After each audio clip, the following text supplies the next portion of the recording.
native of Ado-Ekiti in Ekiti State, Nigeria. I graduated in the year 2011 at the University of Ado-Ekiti, and I studied French. I love teaching. Teaching is my passion, both in the secular and in the spiritual world. So I teach. I work at a high school in the United States where I have contact and rapport with the kids every day, taking the gospel into the schools.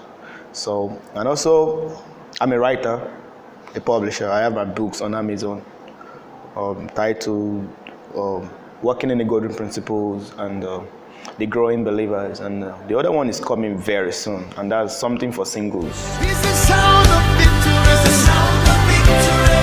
Hallelujah. Hallelujah. Growing up, I don't drink, I don't smoke, no humanizing, nothing. Because it's not because you are not enticed or you are not being lured by colleagues, but because I said something the other time that when you have a purpose and you know who you are, those things will guide your steps. My parents were not rich, we were poor. In fact, don't let me start a story because you will not believe. 5 people living in one room for maybe 20-something years. 5, and the room that I'm talking about is not big. And when rain falls, be ready to be bathed with water because the roofs are all leaking. And not in the main building, but in boys' quarters. So that was where I grew. If you want to be bad, those are the environment that you need to be bad. Like, everybody around you, nobody's encouraging you. Everybody's carrying girlfriend, having sex, whatever, smoking, drinking, shekbe. But I had a vision that, no, you can't join these people because what you carry is different. So it's not about your background that will make you do some things. It's about ojukokoro, covetousness. You want to compete with the world. That is what will make you do those things. I was around those things growing up. I was around all of them. Even some of them would send me to go and buy it when I was young. But that does not corrupt my mind. And today it pays. So it's just discipline. Just discipline yourself. It's not as if there are no temptation, but the Bible says God will not bring temptation that you do not have the ability or the strength to succumb. So there's no excuse.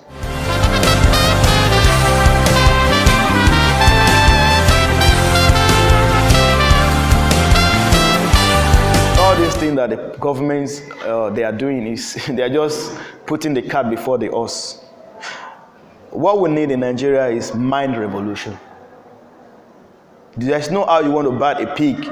Watch the pig clean and make it beautiful. Leave it for some few minutes. It will go back to the mud.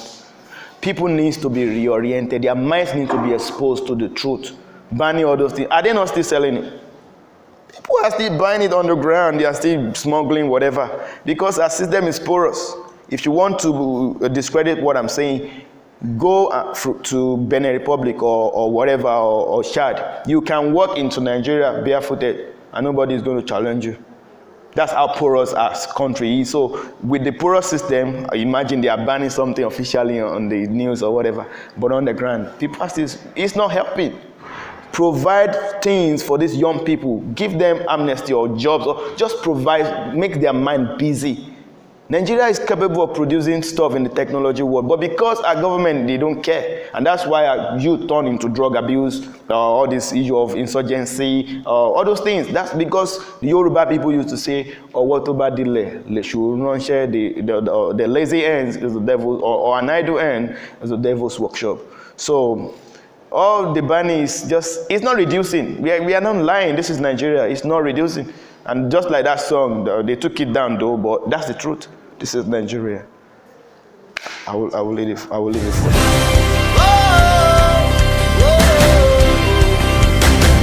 Hallelujah. The church should be at the forefront. Gone are the days when the church used to say, politics is a dirty game. That only dirty people play politics. If we leave the dirty people to keep playing politics, they will be the one making the law that will be affecting you, the so-called clean people. Because today now, maybe your school, they increase your tuition fee from 100,000 naira to 500. What will you do? You protest, Abi. But at the end, you will still do what? Pay. So, church don't need to, gone are the days of religious stuff. If I want to tell you, David is a politician. Joseph is a politician. Even Jesus talked about leadership. So politics is not a dirty game. Only the dirty people make politics dirty. But it is time for the church to begin to sensitize their young people, to begin to see God using them in those aspects, not just in the four walls of the church. See, let me tell you, God is moving from church with walls, church with borders, into church without walls. I asked the question, how many young people have PVC, permanent voters card, in Nigeria? Few. And they want to change Nigeria. I have mine. When I came to Nigeria, I went to register and they gave me the temporary one, which I will collect the original. That is the passion. If we are staying back and say, let's leave the dirty people, then they will begin to change constitution to favor themselves, and they will go against we the Christians. But if you are there, you can always say what? No to this. Imagine if you are in the Senate House as a Christian and they want to pass some evil bills. You can stand your ground and say, no, because of you, they might cancel the bill. But if we are not there, what will happen? They will silence the church. They will just say, okay, they will make a law that if you do this, this is the punishment. And the church will shrink. But if the church get wings and they spread their wings, they spread the wings, then righteous people will be in politics. They will not be covetous. They will not invest. Because it takes a man that fears God to see money and still have integrity. So our leaders today, they lack integrity because they don't have the fear of God. It is time for the church to begin to teach politics too. Because if you don't know, because the preacher said the other time that knowledge is power. Information is also power. But when you have the information and there's no adequate environment to utilize what you have, then the information will die within you. So many Nigerian youth have ideas within them that is rumbling, but no platform to bring it out, and it's dead within them. So the church needs to come out, help people that has vision. And that's what I can say about the church and politics. Is the sound of victory. Hallelujah.